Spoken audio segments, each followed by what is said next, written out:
Today, we will learn about the Capstone project. The focus will be on explicit phonics instruction and the impact on encoding.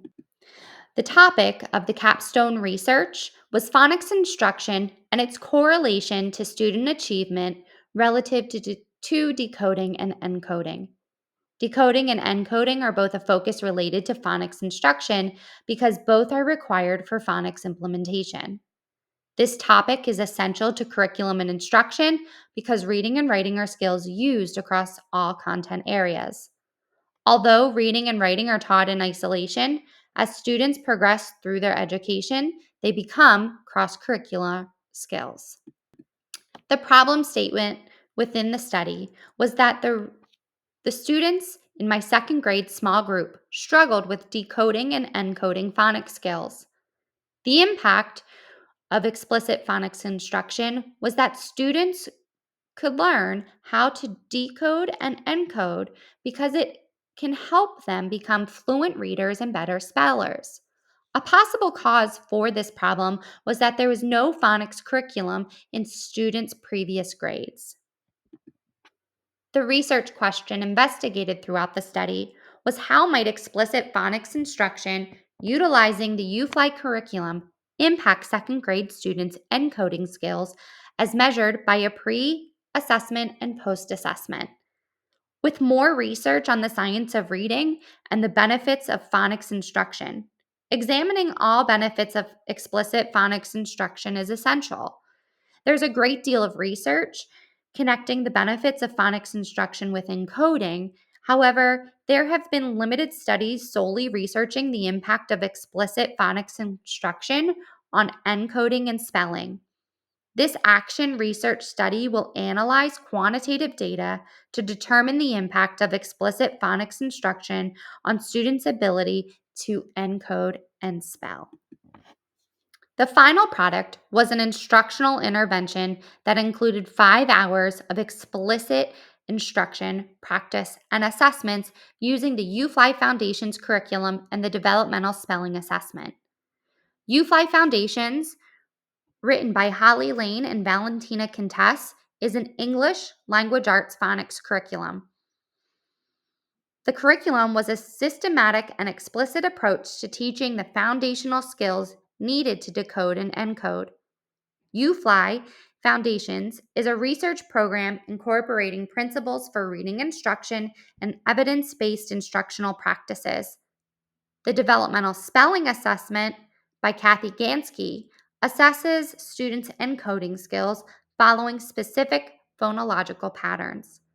Before curriculum implementation, the DSA, which is the Developmental Spelling Assessment, a subject matter test, was administered to gather baseline data. Once the baseline data had been collected, explicit phonics instruction began. Students received 30 minutes of instruction daily for 2 weeks following the UFly curriculum scope and sequence and the analyzed students' results. One concept was taught over 2 days, so 2 new concepts were taught each week. The lesson structure was the same each day. Students practiced a new concept by analyzing phoneme-grapheme correspondences, decoding, encoding, writing sentences, and reading a decodable text. After 10 days of instruction, the post-assessment was administered. The pre-assessment and post-assessment were quantitative data and were analyzed to determine the correlation between explicit phonics instruction and student achievement. The method that I used for my research was quantitative, utilizing the pre-assessment and post-assessments. This method was relevant to my research question because the assessments provided insight into student performance before and after the instructional intervention was implemented. The comparative data allowed me to analyze student growth performance after the intervention and determine the impact of explicit phonics instruction. As mentioned previously, the method determined was quantitative. Once I had that determination, the data collection activities began after obtaining approval and consent prior to the start of the action research. The pre-assessment developmental spelling assessment was then given to the group of students. Students were asked to write and spell 25 words following various word patterns. The word patterns assessed were long vowels, R-controlled vowels, complex consonants, and abstract vowels. The students were told one word at a time, and the word was used in a sentence for context. The goal of the pre-assessment was to collect baseline data on students' understanding of encoding and spelling. The data was analyzed to determine the area of need and starting point for intervention. Once the pre-assessment analysis was complete, the intervention was implemented. Students received explicit phonics instruction within a small group setting 5 days a week for 30 minutes each day for 10 days. I followed the UFly Foundations curriculum and the UFly scope and sequence. The curriculum included phonemic awareness, decoding, encoding, blending, learning new word patterns, word work, and decodable text. The explicit phonics instruction lasted 10 instructional days. After the 10 days were completed, a post-assessment developmental spelling assessment was administered. The concepts being assessed were the same as those assessed in the pre-assessment. The quantitative data was analyzed and compared to determine the correlation between student achievement relative to encoding and explicit phonics instruction. The mean was the data analysis technique that I used to analyze the data collected through the pre and post developmental spelling assessment. Each assessment was scored, and the mean for the overall score was calculated, as well as the individual subsets for each assessment. A pre-assessment was administered to 5 students before the instructional intervention of explicit phonics instruction. As you can see in the pre-assessment graphic representation, you can see the students' overall performance and scores for each specific phonics pattern assessed. 5 phonics patterns were assessed: vowel consonant E, other long vowels, R-controlled vowels, complex consonants, and abstract vowels. Blanks within the chart indicate that students did not spell any words correctly within that phonics pattern. The maximum a student could score on each spelling feature was a score of 5. The pre-assessment results indicated that students scored an average of a 1.8 on overall spelling features mastered, 4 on vowel consonant E, 2.4 on other long vowels, 3.4 on R-controlled vowels, 1.8 on complex consonants, and 2.4 on abstract vowels. The majority of students demonstrated an understanding of the phonics pattern of vowel consonant E. The phonics pattern where students demonstrated an area of need for instruction were other long vowels, R-controlled vowels, complex consonants, and abstract vowels. After the instructional intervention of explicit phonics instruction, quantitative data was once again collected via the post-assessment of the developmental spelling assessment.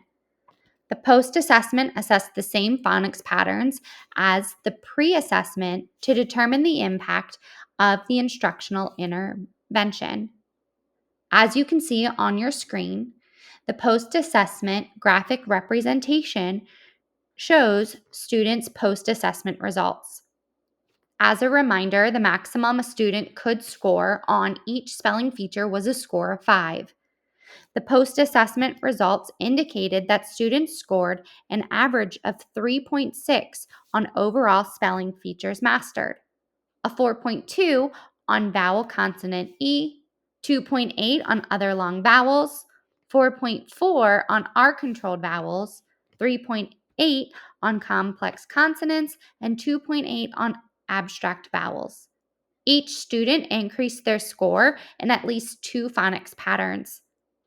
Areas of need also decreased from 4 areas of focus to 3.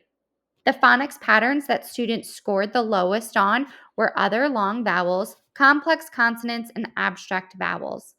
These improvements in scores and an increase of 100% in overall features mastered indicate that the instructional intervention of explicit phonics instruction had a positive impact on students' ability to encode. As mentioned previously, the data analysis technique that would be used was to calculate the mean. In this graphic representation of the mean, it directly compares the mean for each section of the pre-assessment and post-assessment. This comparison shows the growth of students' understanding. The first average comparison was in overall features mastered. With a pre-assessment average of a 1.8 and a post-assessment average of a 3.6, this was an increase, 100% increase after the explicit phonics instruction intervention. Vowel consonant E demonstrated an average score of a 4 on the pre-assessment and an average score of a 4.2 on the post-assessment. This is a 5% increase. Other long vowels had a pre-assessment average of a 2.4 and a post-assessment average of a 2.8.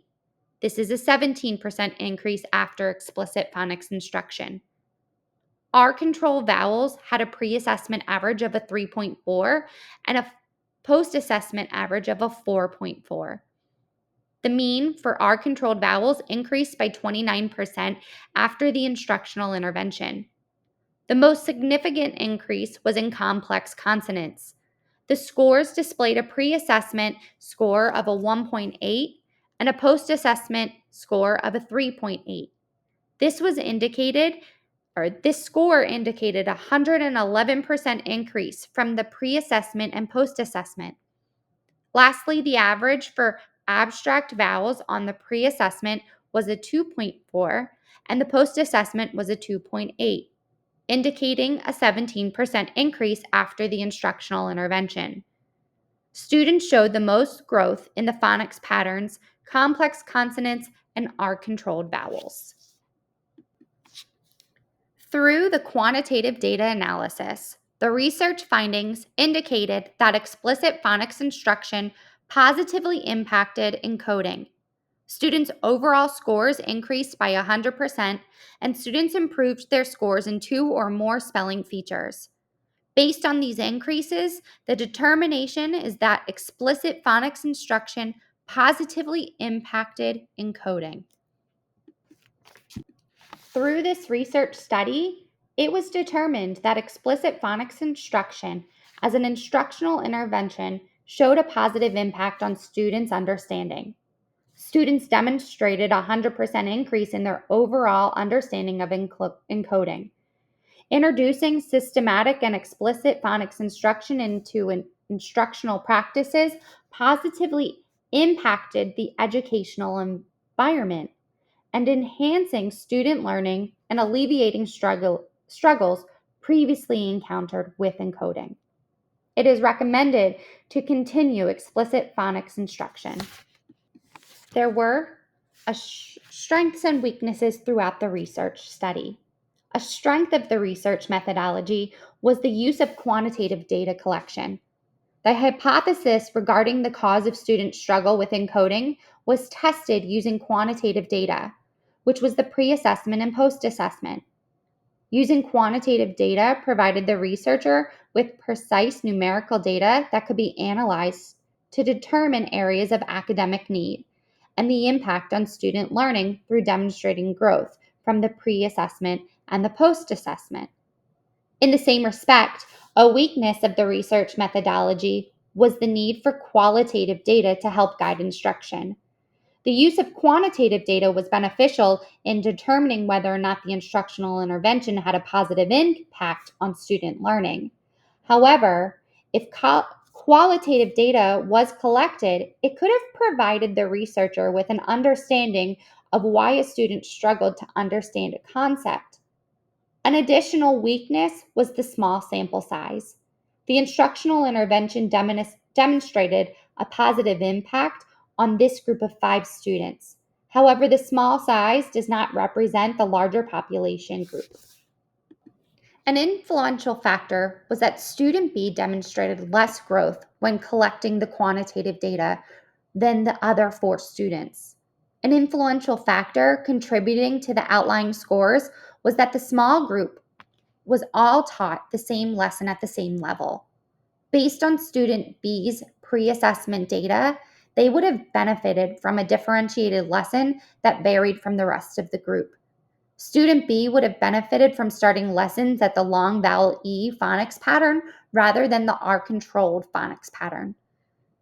Student B's scores may have differed if the lessons were differentiated for the student. The current Capstone study was conducted for 10 days.